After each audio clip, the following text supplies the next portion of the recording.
여러분들은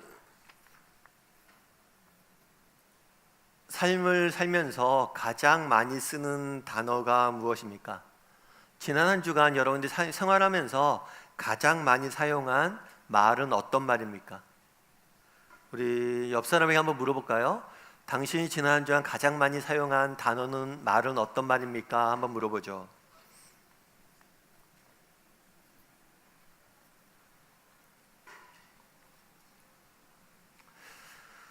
여러분들 지난 한 주간 어떤 말을 사용하셨습니까? 사실은 말은 굉장히 중요합니다. 과거에는 언어 예절에 대해서 많이 가르쳤던 것 같습니다. 물론 그런 것들이 형식적인 면도 있고 가식적인 면도 있지만 언어 예절을 가르친 것은 그만큼 말이 중요하기 때문입니다. 그렇다면 말이 왜 중요할까요? 이 말에는 우리의 마음이 담겨져 있기 때문입니다. 한 사람이 쓰는 표현을 보면 그가 어떤 생각을 평소 하고 살고 있는지 알게 돼요. 우리가 자주 쓰는 말이 내 마음의 상태입니다. 따라서 반대로 우리가 말을 잘 다스리고 말을 잘 사용하면 우리의 마음을 다스릴 수 있는 거죠. 그렇기 때문에 말은 중요합니다. 오늘 본문도 마찬가지예요. 오늘 우리가 읽은 본문은 바울이 빌립보 교회에 편지를 쓰는 편지의 서두 부분입니다. 편지 서두 부분에 바울이 쓰는 표현들이 있어요. 이 표현들은 바울이 평소 갖고 있는 마음을 대변한 거예요. 그렇다면 바울은 평소에 어떤 마음을 가지고 있었고 그 마음이 어떻게 말에 드러났을까요? 이 부분에 대해서 여러분과 제가 몇 가지 이야기를 나눠보고자 합니다. 그래서 우리도 어떻게 하면 바울처럼 이렇게 정말 하나님 앞에서 살아갈 수 있을지에 대해서 여러분과 몇 가지 이야기를 좀 나눠봤으면 좋겠습니다. 첫 번째는 감사예요. 감사. 우리 3절 말씀을 같이 한번 읽어봤으면 좋겠습니다. 3절 말씀 같이 읽겠습니다. 내가 너희를 생각할 때마다 나의 하나님께 감사하며. 바울이 첫 마디, 처음 한 말이 뭐냐면 감사예요. 만약에 정말 그 사람의 삶 가운데 감사가 없다면 첫 마디가 감사가 나올 수가 없어요. 그런데 바울은 편지를 쓰면서 첫 마디에 뭐라고 나옵니까? 감사에 대해서 나와요. 내가 하나님께 감사한다. 내 마음에 깊은 감사가 있다. 이렇게 표현하고 있습니다. 그런데 당시 바울의 상황을 보면 참 감사가 쉽지 않았을 것 같아요. 왜냐하면 바울은 당시에 감옥에 갇혀 있었습니다. 이 감옥은 바울이 두 번째로 갇힌 건데 가택연금과는 달라요. 실제 조그만 3평 남짓의 감옥에 갇힌 거예요. 감옥 생활이 오래됐습니다. 그래서 몸도 마음도 많이 지쳤어요. 특별히 몸에 큰 병이 있었던 것 같아요. 뿐만 아니라 외로움도 컸습니다. 뿐만 아니라 많은 면에서 힘들고 지친 상황들을 지나야만 했어요. 게다가 풀려날 가능성이 없었습니다. 이러다 곧 죽음을 맞이하겠다, 곧 사형될 거라는 예언들이 있었습니다. 얘기들이 있었어요. 당시 바울의 상황만 본다면 바울은 전혀 감사할 만한 삶의 요소가 없었습니다. 그럼에도 불구하고 바울은 뭐라고 이야기합니까? 감사하다. 첫 마디가 감사해요. 그렇다면 바울은 어떻게 감사할 수 있었을까요? 오늘 본문에 보면 내가 너희를 생각할 때마다 감사함. 어떻게 감사할 수 있었냐면 생각했기 때문이에요. 영어로 감사하다는 단어와 영어로 생각하다는 단어의 어원은 같습니다. 감사와 생각이 같은 어원에서 나왔어요. 어떻게 바울이 감사할 수 있었습니까? 생각했기 때문에, 기억했기 때문에 그는 감사할 수 있었어요. 하나님이 내게 베푸신 은혜, 내게 주신 사람들, 하나님이 내게 주신 은혜를 생각할 때마다 감사할 수 있었던 거예요. 많은 사람들이 그런 얘기를 합니다. 아니, 왜 교회 나오면 맨날 감사하라 이야기하는 거죠? 감사하라는 말이 현실에 안주하라는 말이 아닌가요? 왜 종교는 기독교는 맨날 현실을 안주하라고 그래요? 현실에 대한 불만이 있어야 세상을 바꿔가죠. 맞는 얘기일 수 있습니다. 그런데 기독교가 감사를 강조하고 감사라고 하는 이유가 있어요. 그건 뭐냐면 감사의 능력이 있기 때문입니다. 여러분, 넬슨 만델라 대통령을 아마 아실 거예요. 전 남아프리카 공화국의 대통령이에요. 그런데 이 사람은 특별한 이력이 있습니다. 그 이력은 뭐냐면 세계 정상 중에서, 세계 국가 지도자 중에서 가장 감옥에 오래 있었던 사람이에요. 무려 27년간 있었습니다. 27년이면 한 사람의 생의 3분의 1 정도 되는 길이,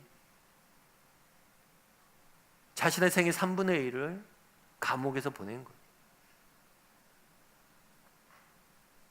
사실 쉬운 일이 아닙니다. 조그만 감옥에 몇 년만 있어도 근육량도 줄고 생활도 단조로워지고 마음도 몸도 병들게 되어 있어요. 그런데 만델라가 27년 동안 감옥 생활을 하다가 출소했을 때 많은 사람들이 그가 허약한 몸으로 나올 거라고 생각을 했어요. 그런데 70이 넘었음에도 불구하고 건강하고 씩씩하게 나왔어요. 그걸 보고 어느 기자가 물었습니다. 다른 사람은 5년만 감옥 생활을 해도 건강을 잃어서 나오는데 어떻게 이렇게 건강할 수 있습니까? 그러자 그가 이렇게 답했어요. 나는 감옥에서 하나님께 늘 감사했습니다. 하늘을 보고 감사했고 땅을 보고 감사했고 물을 마시며 감사하고 음식을 먹으며 감사하고 강제 노동을 할 때도 감사하고 늘 감사했기에 건강을 지킬 수 있었습니다. 어떻게 건강할 수 있었냐? 감사했기 때문이라고 이야기합니다. 그 후에 만델라는 노벨 평화상을 받아요. 그리고 남아프리카 공화국의 대통령이 당선됩니다. 그런데 더 놀라운 건 뭐냐면 그가 남아프리카 공화국에 당선되었을 때 자기를 27년 동안 감옥에 갇혔던 정적들에게 어떠한 보복도 하지 않습니다. 그들을 그냥 품어요. 왜 성경은 감사라고 이야기할까요? 감사한 사람은 강하기 때문입니다. 감사에는 능력이기 때문이에요. 감사는 결코 나약하지 않아요. 진정한 현실의 변화는 감사하는 사람들의 손에 의해서 늘 이루어지게 되어 있습니다. 여러분, 아까 설교를 시작하면서 물어봤어요. 지난 한 주간 여러분들이 가장 많이 쓴 단어가 무엇입니까? 지난 한 주간 우리가 썼던 단어들을 생각해 보십시다. 거기에 감사라는 단어가 있습니까? 한 주간 여러분들은 감사라는 표현을 쓴 적이 있습니까? 우리의 삶에 왜 기쁨이 사라지고 왜 우리의 삶의 의지가 사라집니까? 혹시 내 삶에 감사가 빠졌기 때문은 아닙니까? 사실 우리 중에 감사의 중요성을 모르는 사람이 없습니다. 그건 기독교뿐만이 아니에요. 여러분이 인터넷을 통해서 아니면 여러 가지 책을 통해서 정말 의학자들이 감사하는 사람과 그렇지 않은 사람들 비교해 놓은 여러 가지 데이터들을 보십시오. 감사가 중요한 건 세상 사람들도 압니다. 하지만 실제로 감사가 중요한 것을 아는 것과 감사하는 것과는 달라요. 우리 마음속에 감사가 있을 수 있습니다. 부모님한테 감사하죠. 엄마 알잖아. 마음속에 있는 것도 중요하지만 더 중요한 건 입으로 나와야 돼. 감사를 표현해. 여러분들 얼마나 우리의 삶에 감사가 있습니까? 특별히 오늘을 본문에 본 바울이 내가 너희를 생각할 때마다 감사한다라고 이야기합니다. 특별히 바울은 사람에게 감사하고 있어요. 빌보 교인들에게. 사실 제가 최근에 읽은 책 중에서 참 마음에 와닿은 표현이 하나 있었는데 그 표현이 뭐였냐면 이제 그런 거죠. 여러분들 이제 아기를 보면 어때요? 아기. 아기를 보면 저절로 입가에 미소가 지어지지 않습니까? 엘리베이터를 타다가도 엘리베이터 타서 누군지도 모르는데 어느 집 아이를 보면 저절로 웃음이 나오고 기쁨이 있습니다. 우리 자녀들이 처음 태어났을 때 우리가 가졌던 마음들이죠. 그런데 지금은 어떻죠? 애가 뭘 못한다, 저걸 못한다, 뭘 못한다 하면서 아이를 볼 때 그 옛날에 가졌던 기쁨과 감사가 사라져 있는 것들을 보게 됩니다. 존재 자체에 감사할 수 있어야 돼. 내 주변에 있는 사람으로 인해서, 그가 처한 환경이나 여건이나 그가 하는 무엇이 아니라 정말 예수님께서 우리가 무엇을 했기 때문이 아니라 우리 존재를 사랑했던 것처럼 정말 내 주변에 있는 사람으로 인해서 감사할 수 있는 사람. 그날의 바울은 감사라는 이야기 제일 먼저 꺼냅니다. 바라기는 우리 다음의 식구들이 삶 가운데 감사가 있었으면 좋겠습니다. 특별히 우리 말 가운데 감사란 말이 우리의 삶을 지배했으면 좋겠습니다. 그랬을 때 정말 그 감사가 우리의 삶의 능력이 되어서 정말 바울처럼 우리의 삶을 다르게 살아갈 수 있도록 이끌 줄 믿습니다. 정말 날마다 감사의 삶을 사는 저와 여러분이 되기를 주님의 이름으로 소원합니다.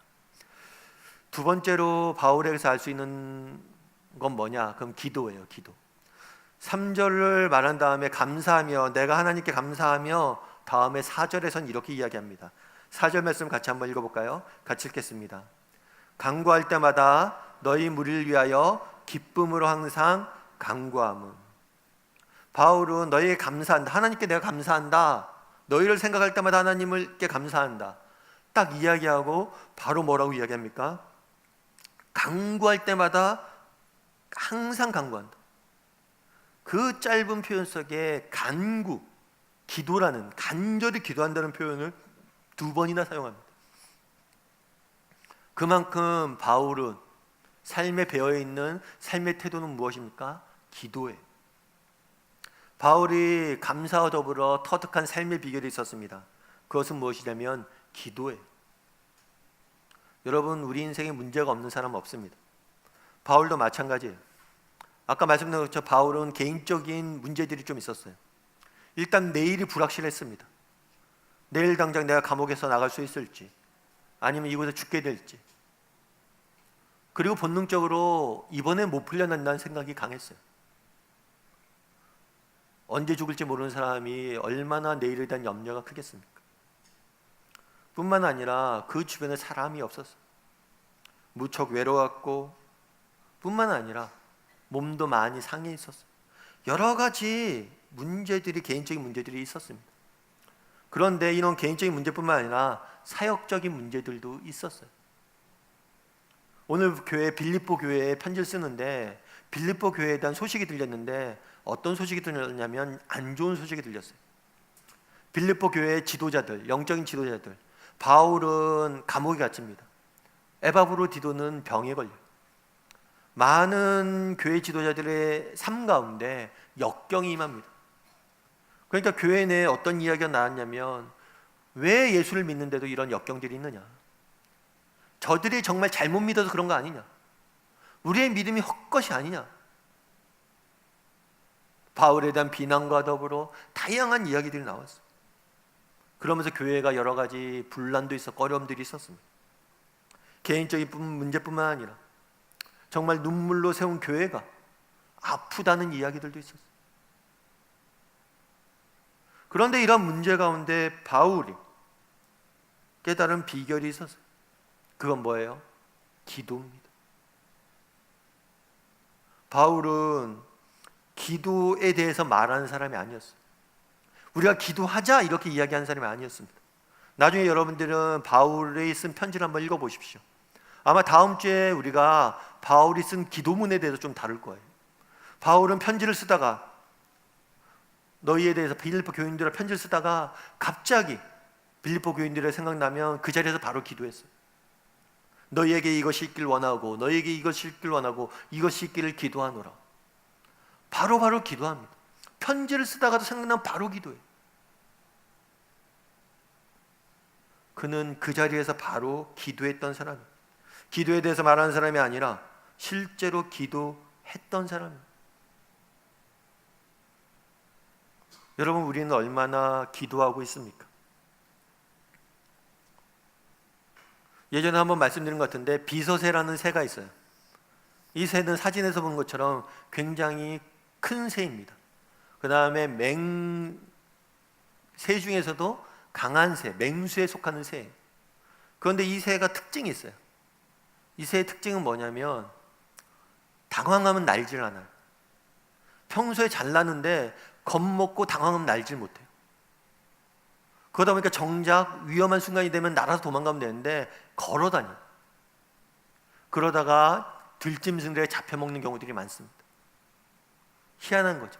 날 수도 있는데 정작 날아야 할 때 못 나는 거예요. 우리도 살다 보면 그런 경우들이 있습니다.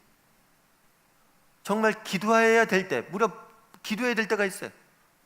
인생에 여러 가지 문제들이 있습니다. 어려움들이 있습니다. 그럼 정말 기도해야 되는데 그때 기도가 잘 안 돼요. 정말 인생의 문제를 만나서 기도하는 사람들을 흔히 볼 수가 없습니다. 그럼 왜 사람들이 인생의 문제를 만났는데 기도하지 못할까요? 오늘 본문에 보면 바울이 어떤 표현을 쓰고 있냐면 항상 4절에 보면 어떻다고요? 간구함. 항상 간구했다 이야기합니다. 지난주에도 말씀드렸지만 이 빌립보 교인들의 특징이 있어요. 이 빌립보 교인들은 상당수가 퇴역 군인들이 많았어요. 그러니까 전쟁에서 싸워본 사람들이. 군인들은 잘 아는 게 있습니다. 그게 뭐냐면 훈련의 중요성. 여러분 실제로 6.25 전쟁이나 이런 전쟁들을 경험했던 사람들, 그를 보면 옆에서 포탄이 터지는 순간 아무 생각이 안 나요. 그 순간 무엇을 생각하고 판단해서 뭘 하는 게 아니에요. 그 순간에는 몸이 익숙한 대로 하는 거예요. 그래서 평소의 훈련이 중요하다. 몸이 기억하도록 해야지만 하는 거예요. 기도도 특기예요. 여러분, 기도는 항상 하는 사람과 안 하는 사람만 있습니다. 기도 항상 못하면 문제에 닥쳤을 때 기도 못해.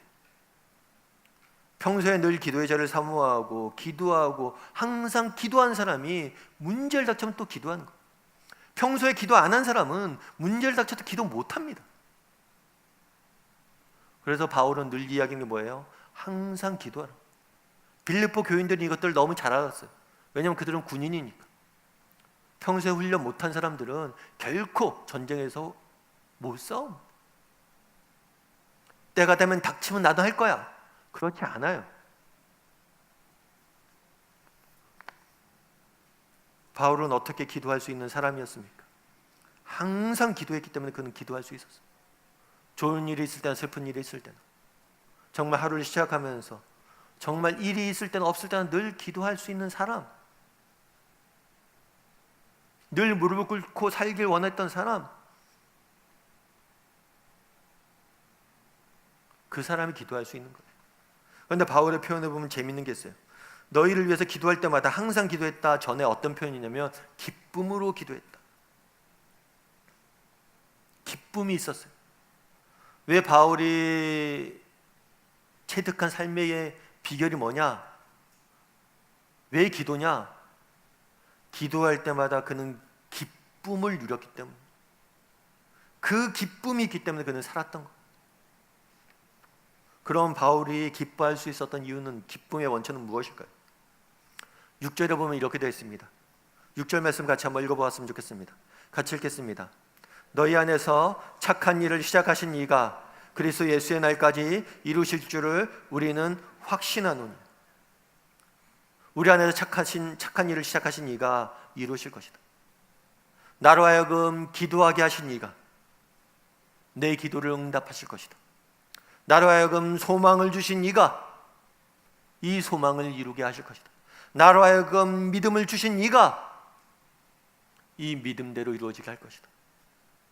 바울은 기도하면서 항상 하나님의 주권과 인도하심에 대한 확신이 있었어. 정말 이 일을 시작하신 이가 이루실 것이다. 그 확신이 있었기에 기쁨이 그 안에 있었던 겁니다. 제가 지난주에 저희가 이제 비가 많이 온 날들이 있었습니다.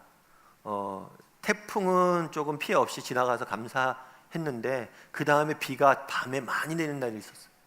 그때 이야기를 들어보니까 비가 너무 많이 내려서 운전하시는 분들이 굉장히 고생했다고 그러더라고요. 앞이 하나도 안 보이니까 완전히 거북이 걸음으로. 근데 어느 집사님이 그때 이제 우연찮게 가족들과 함께 운전해서 나갈 일이 있었나 봐요. 근데 난리가 아니죠. 앞이 하나도 안 보이니까. 사실 이렇게 앞이 하나도 안 보일 때 운전할 때만큼 불안할 때가 없어요. 갑자기 나타나니까 앞에 사물이. 거북이 걸음으로 깜빡이 켜고 비상깜빡이 켜고 천천히 가는데 재밌었던 건 뭐냐면 뒤에 애가 있는데 애가 세상 모르고 자더래요. 그거 보면서 그런 생각이 들었대요. 예수님도 풍랑 가운데 주무셨다는데 정말 예수님처럼 자네. 예수님은 어떻게 풍랑 가운데 주무실 수 있었을까? 아이는 엄마 아빠는 이렇게 불안했다는데 저렇게 잠잘 수 있을까? 아버지에 대한 신뢰, 확신. 바울은 감옥에서도 기쁨으로 기도했다고 그래요. 아니, 기도할 때마다 기쁨을 누렸다라고 이야기합니다. 어떻게 기쁨을 누릴 수 있습니까?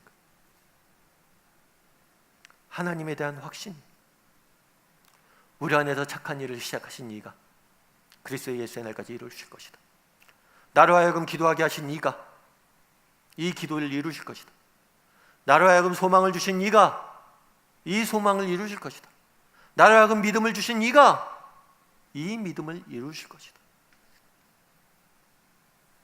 아마 여러분들 조지 밀러라는 사람은 잘 아실 거예요. 이분은 영국에서 고아원 사역을 하셨습니다. 이 사람이 처음엔 작게 시작했지만 나중에 2,000명 가까운 고아들을 먹여 살렸어요. 그래서 고아의 아버지라고 불렸던 사람입니다. 그런데 이 사람은 특별히 부자가 아니에요. 가진 것이 많은 사람이 아닙니다. 배운 것이 그렇게 많은 사람이 아니에요. 그런데도 그를 통해서 2,000명이나 되는 아이들을 먹였어요. 그런데 이 사역을 하는데 쉬운 일이 아니었어요. 먹을 것이 없어서 기도한 날이 너무 많았대요. 아침이 됩니다. 아이들을 모아놓고 함께 기도합니다. 우리 하나님께 기도하자. 하나님, 오늘 아침은 먹을 것이 없습니다. 하나님께서 채워주셔야 되겠습니다. 그렇게 기도한 날이 많았대요. 그런데도 불구하고 하나님께서 내 평생을 정말 이 아이들을 먹이는데 부족함이 없이 채워주셨다. 내 기도에 항상 응답해 주셨다라고 이 사람은 고백을 합니다. 한 번은 이 사람이 친구들이 있었어요. 믿지 않는 친구들. 이 친구들을 위해서 젊은 날 기도하기 시작합니다. 5명의 친구를 위해서 기도했는데 한 친구는 기도하기 시작하자 수개월 만에 믿었어요. 두 번째, 세 번째 친구는 10년 만에 믿었습니다. 네 번째 친구는 25년 만에 믿었어요. 그런데 5번째 친구는 믿지 않아요. 무려 뮬러가 52년 동안 기도했는데 믿지 않아요. 뮬러가 죽을 때까지 믿지 않았어요. 사람들은 이거를 보고 하나님께서 뮬러를 겸손하게 하기 위해서 주께서 주신 불가능이라고 이야기했습니다. 하지만 뮬러는 그렇게 이야기하지 않았어요. 아직 하나님의 때가 차지 않았다고. 결국 이 친구도 결국에 주님 앞에 돌아옵니다. 뮬러의 장례식장에서 예수님을 믿어요.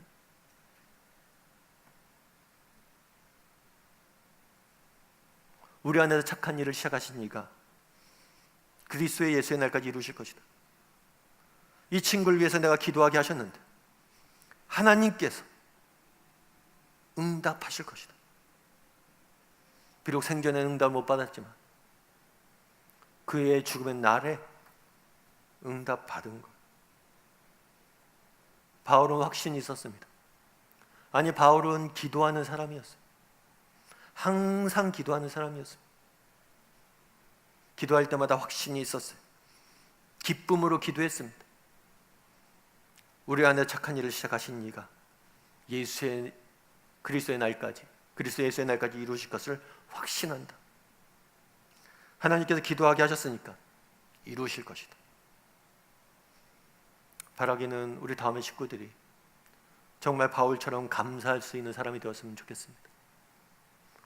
그리고 바울처럼 기도에 대해서 아는 사람이 아니라 기도하는 사람이 되었으면 좋겠어요. 그래서 정말 바울이 맛보았던 기쁨을 맛볼 줄 아는 저와 여러분이 되기를 주님의 이름으로 소원합니다. 세 번째로는 참여예요. 처음에 바울이 감사에 대해서 이야기합니다.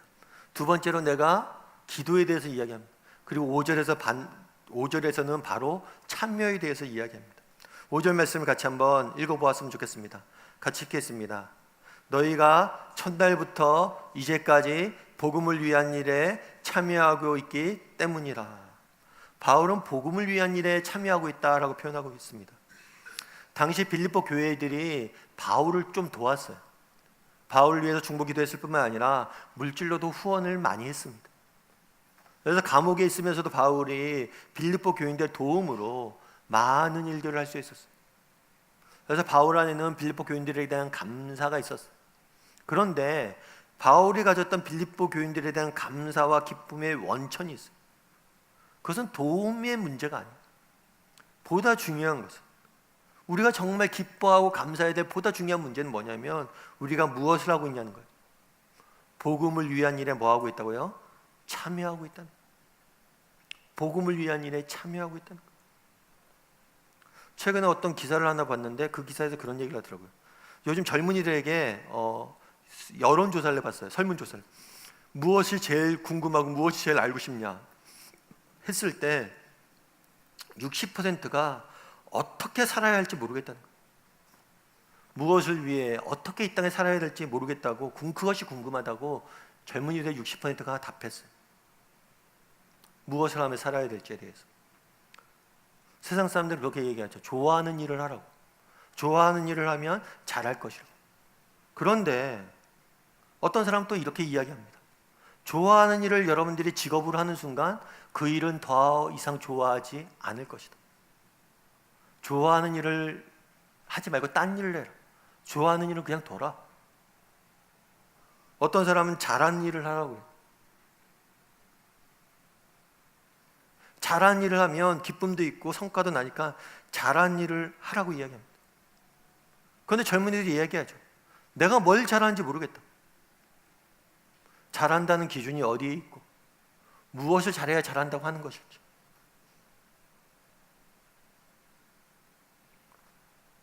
무엇을 하면 살아는 거야. 좋아하는 일을 하면서 살려고 그러고 잘하는 일을 하면서 살려고 그러는데 뭘 좋아하고 뭘 잘하냐는 거야. 그래서 궁금하다는 거야. 뭘 해야 될지, 어떻게 살아야 될지. 하버드 대학교 총장인 나담 부시라는 사람이 있어요. 이 사람이 청년들에게 필요한 5가지가 있다 라는 이야기를 했어요. 그건 뭐냐면 흔들 수 있는 깃발, 변하지 않는 신념, 따를 수 있는 지도자, 평생 함께할 친구, 함께 부를 수 있는 노래. 이 5가지가 필요하다. 세상은 무엇을 하면 살아야 됩니까? 어떻게 살아야 됩니까? 했을 때 네 자신을 보고 너에게서 출발하라고 이야기합니다. 하지만 성경은 그렇게 이야기하지 않아요. 이 땅에서 우리가 무엇을 위해 살아야 됩니까? 너 자신이 아니라 너에서 벗어나 가치 있는 일들, 소중한 일들을 하라는 거예요. 왜 많은 사람들이, 젊은이들이 그렇게 많은 책들을 읽고 많은 것들을 했는데도 여전히 무엇을 해서 살아야 될지 모릅니까? 자기로부터 출발하기 때문이 아닙니까? 내가 오늘 좋아하는 건 내일 또 안 좋아할 수 있어요. 오늘 내가 잘하는 건 내일 못할 수 있습니다. 나에게서 출발은 아무것도 발견할 수 없어요. 그런데 정말 우리가 해야 될 일은 무엇입니까? 가치 있는 것들, 소중한 것들이요. 바울은 이야기합니다. 내 안에 기쁨이 있고 감사가 있다. 왜냐하면 우리가 무엇에 참여하기 있기 때문이에요. 복음을 위한 일에 참여하는 것. 복음에 참여하는 것보다 가치 있는 일은 우리 생애에 없다는 거예요. 그리고 우리는 그것을 하고 있지 않냐? 여러분, 우리는 어떻습니까? 지난 한 주간 여러분들은 어떤 일에 참여하고 있었습니까? 정말 우리는 무엇을 하고 있었습니까? 7절에 바울은 다시 이렇게 이야기합니다. 7절 말씀 같이 한번 읽어볼까요? 같이 읽겠습니다. 내가 너희 무리를 위하여 이와 같이 생각하는 것이 마땅하니 이는 너희가 내 마음에 있으며 나의 매임과 복음을 변명함과 확정함에 너희가 나와 함께 은혜에 참여한 자가 됨이라. 나와 함께 은혜에 참여한 자가 됐다. 나의 매김, 자기가 지금 감옥에 갇혔어요. 그런데 이것조차도 하나님께서 복음을 위해서 이곳에 보내신 게 아니겠는가? 이 모든 것이 나의 감옥에 갇힌 것조차도 은혜에 참여하는 일이다. 은혜란 무엇입니까? 받을 자격이 없는 자에게 베푸는 호의예요. 하나님의 사랑이 은혜죠. 복음에 참여한다는 것, 은혜에 참여한다는 건 무엇입니까? 하나님의 사랑을 깨닫고 정말 그 사랑을 전하는 일들, 그것이 복음을 은혜, 복음에 참여하는 일입니다. 최근에 이제 광복절이 있었습니다. 그래서 일제시대 때 있었던 일들, 특별히 독립운동에 대한 이야기들을 조금 읽어봤어요. 그 중에 조사를 해보니까 어느 분이 이제 만주나 연해주 지역을 다니면서 조사를 다 해봤어요. 독립운동했던 사람들의 여정들을. 근데 독립운동을 할 때 그 여정 가운데 중요한 게 있는데 뭐냐면 독립운동가들이 갖고 있는 묵계가 있어요. 묵계. 왜냐하면 독립운동하는 사람들이 이 마을 저 마을을 피신 다녀야 됩니다. 그리고 그 가족들이 독립운동하는 사람들 찾아다니고 이 마을 저 마을로 다녀야 돼. 그래서 어느 마을에 가면 김서방, 저 마을에 가면 무슨 집, 거점들이 있어요. 이 거점들은 독립군들을 늘 보살펴주고 돌봐주는 곳이에요. 그런데 이 거점들의 대부분이 거점이 되었던 집들, 자기의 집을 공개해서 독립군을 섬겼던 대부분의 사람들이 기독교인이었어요. 그래서 심지어 어떤 일이 있었냐면 기독교를 믿지 않는데 나는 기독교인이라고 이야기하는 독립운동하는 사람들이 많았어요. 그만큼 기독교인들은 1.6%의 소수였지만 독립을 위해서 애썼던 사람들. 그들이 왜 그렇게 했느냐? 하나님의 사랑을 깨닫고 이웃을 섬기고 그것들이 얼마나 소중한지 알고 참여했던 거예요. 안중근 의사를 아시죠? 안중근 의사도 독실한 신자예요. 그분의 어머니가 안중근 의사가 마지막에 감옥에 갇혀서 형을 집행받기 전에 이런 편지를 썼어요.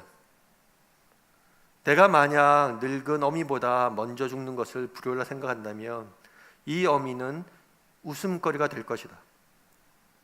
너의 죽음은 너 한 사람의 것이 아니라 조선인 전체 공분을 짊어지고 있는 것이다. 내가 항소를 한다면 그것은 일제 목숨을 구걸한 짓이다. 내가 나라를 위해 이에 이른즉 딴 마음 먹지 말고 죽으라. 옳은 일을 하고 있는 형이니 비겁하게 삶을 구걸하지 말고 대의에 죽는 것이 어미에 대한 효도다. 놀라운 어머니죠. 하지만 그 시대에 우리 믿는 사람들이 가졌던 마음들이 있었어요. 그건 뭐냐면 가치 있는 일에 우리 인생을 쓰자는 거예요. 정말 영원히 변하지 않는 것들에 우리 인생을 쓰자는 거예요. 바울은 이야기합니다. 우리가 복음에 참여한 자들이 아니냐, 은혜에 참여한 자들이 아니냐. 우리 다음의 식구들도 정말 가치 있는 일들에 썼으면 좋겠습니다. 한 번밖에 없는 인생이잖아요. 돌아봐 후회할 일에 쓰지 말고, 내가 좋아하는 일, 내가 잘하는 일에 쓰지 말고 정말 소중하고 가치 있는 일들, 한 번밖에 내 인생에 없는 인생을 투자할 만한 것들에 투자하자는 거예요. 그건 뭡니까? 하나님의 은혜를 깨닫고 그 은혜에 참여하는 것. 이제 2학기가 시작됩니다. 우리 교회 내에서 다락방도 있고 훈련 모임도 있고 또 오늘 오후에 찬양 집회도 있습니다. 은혜를 받는 자리들에 참여하고 은혜를 맛보고 또 세상의 은혜를 전하는 것들, 그런 삶을 살 줄 아는 저와 여러분이 되기를 주님의 이름으로 소원합니다.